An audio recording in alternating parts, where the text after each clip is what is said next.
Listen to me. If you are out there trying to get your first real estate deal, you've been saving up, you got some money, it's burning a hole in your pocket, oh, you cannot miss this video, okay? Part one was so good, I decided to do a part two because we just got to keep going. We talking about how do you properly underwrite deals to keep yourself from losing money, because we make our money in real estate when we buy, which all it means is this. You got to do a great job at underwriting the deal in the beginning of the deal when you buy it. Because if you don't get the after repair value correct, by the time you go to sell it, by the time you go to refinance it, the money won't be there, right? And we do this whole, this idea of real estate investing to make more money. So why lose it? Well, I'm gonna help you not do so, all right? So in the previous video, we talked about, what's the after repair value? I'm not going to cover all of this. You got to go back and watch the other video, comps part one, okay? But essentially, comps are sold properties. Emphasis I'm putting on sold properties that are comparable to the subject property that you're looking at, okay? And so we talked about, it's got to be a certain square footage when you're looking at comps, right? Plus or minus 500. It's got to be within a certain mile radius, half a mile radius, right? Architectural style needs to add up. Bed bath count needs to add up. Days on market. Okay, but now we got to talk about some new ones. Yep, I told you. I wasn't playing with y'all. You got to go back and watch the other video. All right, because I got to write some other stuff up here. So here we go.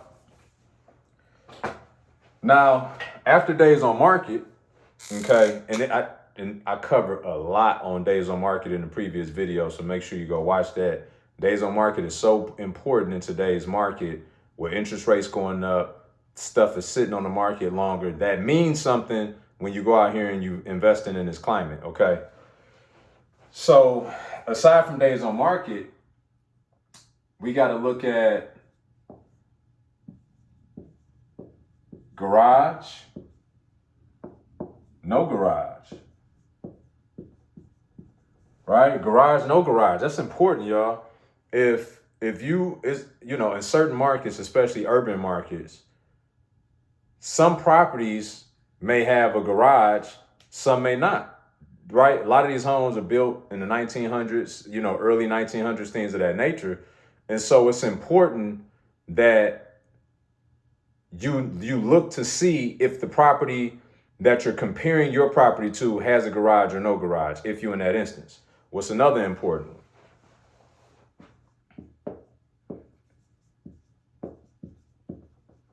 Basement, no basement. Right? Basement, no basement. That's another critical one. Let me turn my ringer off here. Basement, no basement, because you may be up north, right? Northeast, wherever you may be where they have basements, even some places in the South. It's important that you understand if you're sitting on a crawl space, your property won't be as valuable more often than not than a property that has a full basement. Or if your property has a partial unfinished basement versus a completely finished basement, okay? And this is a major key. This is an outlier for basements. Okay? I'm giving y'all a bonus. All this a bonus. Like all of this, just so y'all know, I teach all of this in great length. I'm talking about hours on comps inside of our program. And I'm giving this to y'all. So don't take this lightly. Make sure you don't hoard the information. Share it. Give it to a friend. Give it to an aspiring investor, because this stuff will put you in the driver's seat to heading towards the money instead of away from it. All right. So basement, no basement. Now it's important in the basement that we understand. So let's just say if you had 3 bedrooms and 1 bath in the basement. Okay.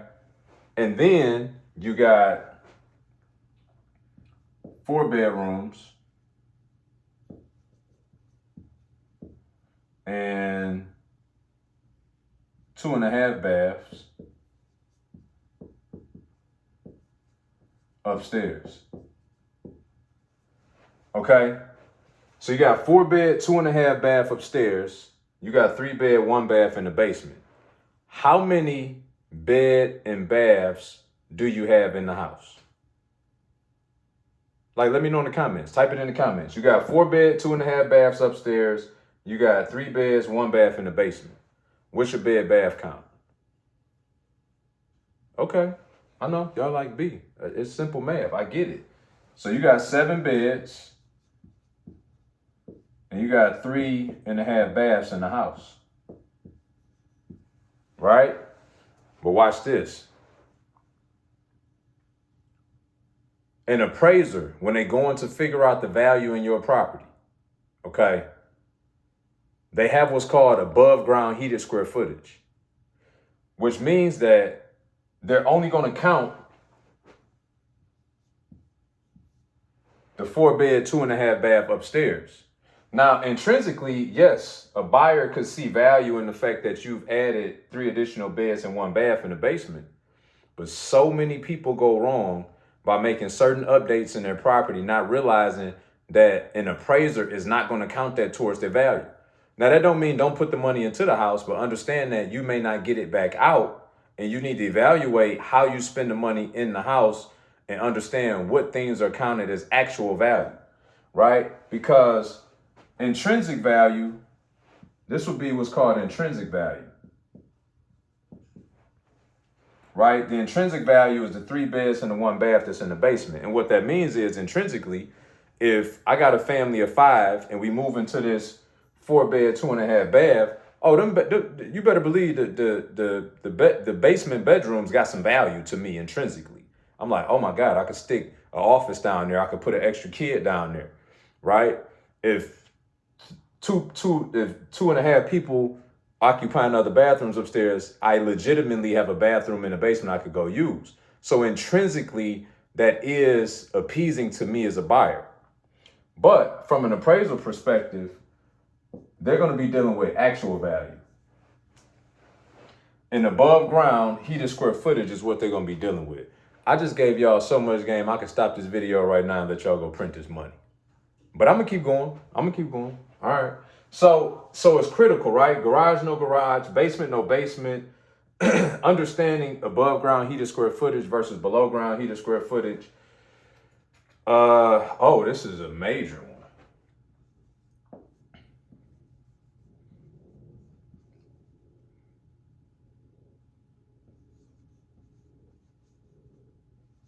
Right? Does the property cross major roads? And if it does cross these major roads, does it end up in a different neighborhood, right?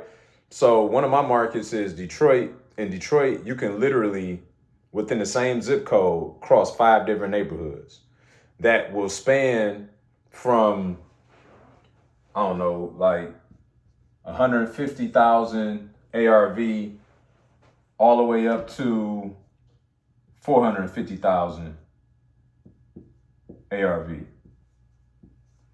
All within the same zip code, y'all. Like literally. So, and it's just a function of crossing these major roads puts you in different neighborhoods, although you're in the same zip code, which is why you can't comp out based on zip code. In some cases, you can't even comp out based on half-mile radius. You have to get as close as a quarter-mile radius to make sure that you stay within the same subdivision, neighborhood, etc. And so, as you can see, right, based on this video, and if you already watched the last one, it's so much nuance to going out underwriting these deals to make sure that you get the values correct. Because if you don't, and you don't use all of these elements and you start making these assumptions based on what your realtor told you, based on what Zillow told you, my gosh, light Zillow on fire. Based on what the neighbor's telling you, your aunt, you got to stop listening to all this subjectivity and opinions because free advice is expensive, y'all. This is paid advice. I'm just so happy to be donating it to you today. All right. So look, now, given all of that, okay,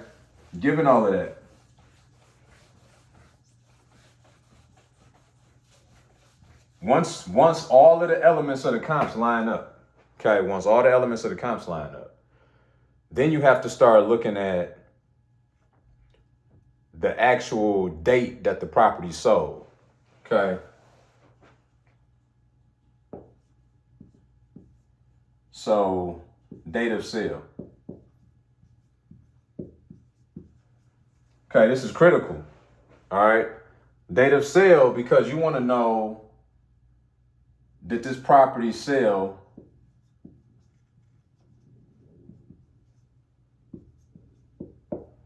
I guess I could have drew a little property. There we go. Did that property sell within 6 months? Okay.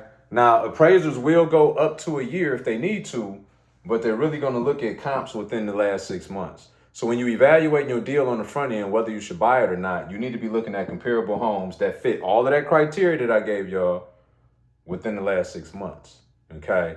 3 months even better, especially in today's market where days on market are starting to extend, interest rates are going up, affordability is changing for home buyers.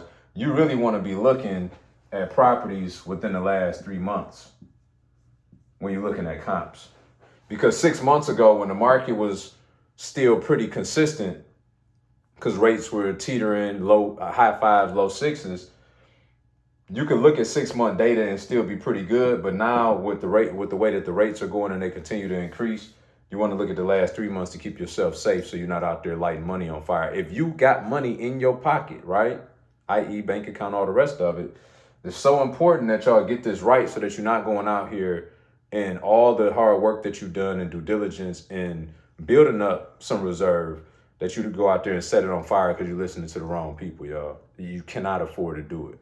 Okay. Now, what's the other thing I want to tell you? So we got date of sale. Oh, this is another one. Very important. And this 10 should really probably be 1. Your comps need to be so, I told you I got the handwriting over physician.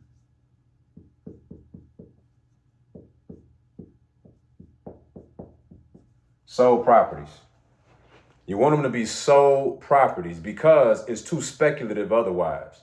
Oh, there was a property down the street that was on the market for $350K, right? Okay, great. Problem is though, if you base your comps off of an active listing, then you don't know really what it's sold at. Maybe it doesn't sell. Maybe this thing sit on the market at $350 for 3 months and they forced to lower the price down to $290. But you base your evaluation off of ARV at $350, it sell for $290, and guess what happened? Now your best comp is $290. So you go put all this money in this property that you rehabbing, and all of a sudden you all in at $275 thinking you can get $350, but your best comp was $290. So your property not gonna sell for more than $290. And then all of a sudden, guess what you got?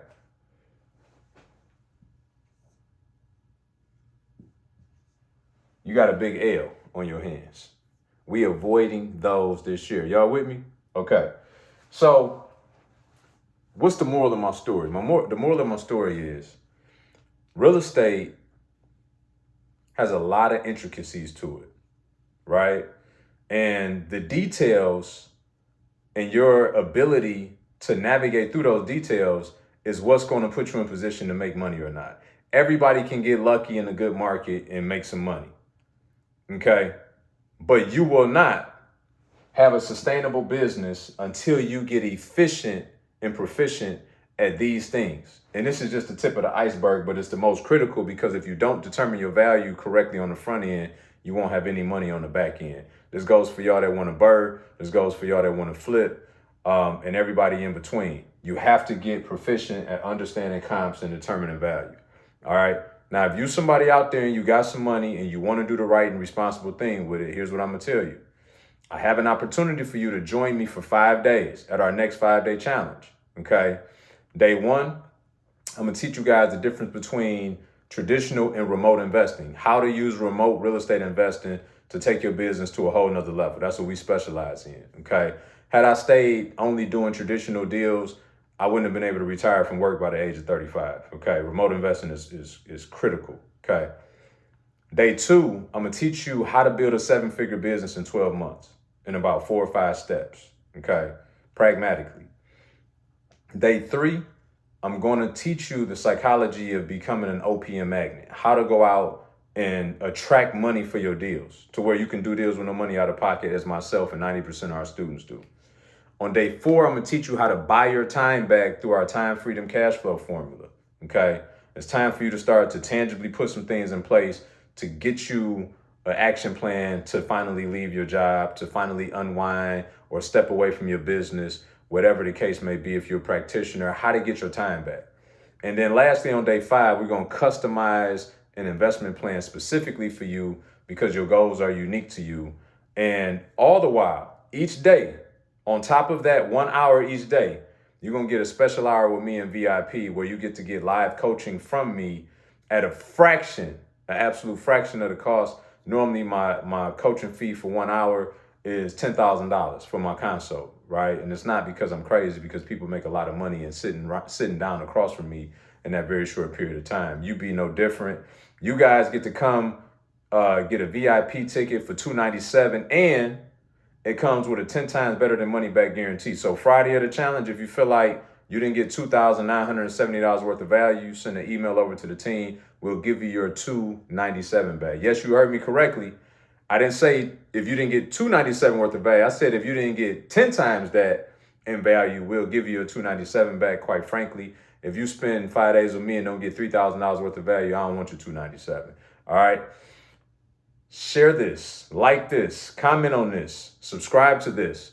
Make sure you send this out to people that you love to keep them out of harm's way.